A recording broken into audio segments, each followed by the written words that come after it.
Hello students, ambition এডুকেশনে তোমাদের স্বাগত। আজকে আমরা দেখে নেব ক্লাস 6 এর ম্যাথমেটিক্স এর শতকরা চ্যাপ্টার।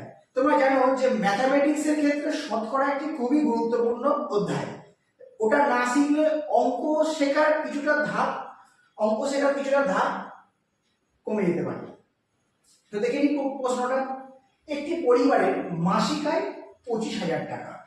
তারা আয়ে 18% সঞ্চয় করে, মানে আয়টা কত বলে 25,000 টাকা।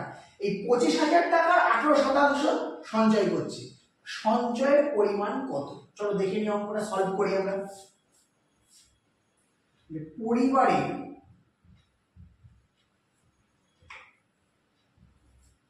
মাসিক আয়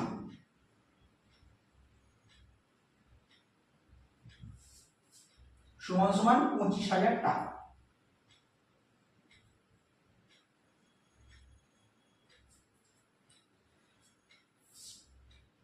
সঞ্চয় করছে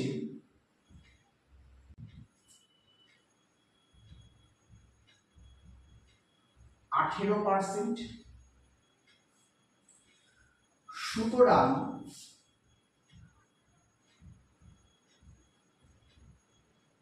সঞ্চয়ের পরিমাণ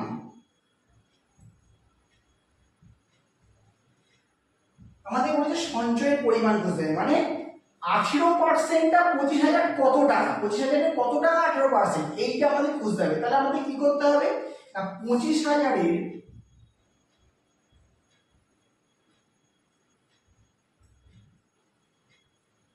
18%, কারণ বলেছে যে আয়ের 18%, মানে আয়টা কত 25,000 টাকা, তাহলে 25,000-এর 18%। এবার আমরা জানি যে এর মানে হচ্ছে গুণ, তাহলে আমরা করতেই পারি 25,000 ইন্টু 18%। পার্সেন্টেজ তুললে আমরা জানি তলায় 100 আসে, আমরা লিখে দিই।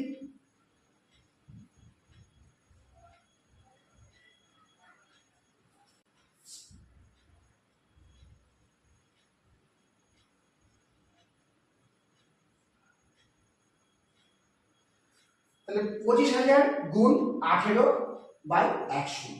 তাহলে এখানে 3টে শূন্য আছে, কাটাকুটি করবো, কাটাকুটি করে ভাগ করা। তাহলে এখানে 3টে শূন্য আছে, এখানে 2টো শূন্য আছে। তাহলে আমরা নিচে ওপরে 2টো শূন্য কেটে দিতে পারি। এই একটা শূন্য কাটা গেল, এই একটা শূন্য কাটা গেল, এই একটা শূন্য কাটা গেল, এই একটা শূন্য কাটা গেল। তাহলে আমাদের 250 গুণ 18,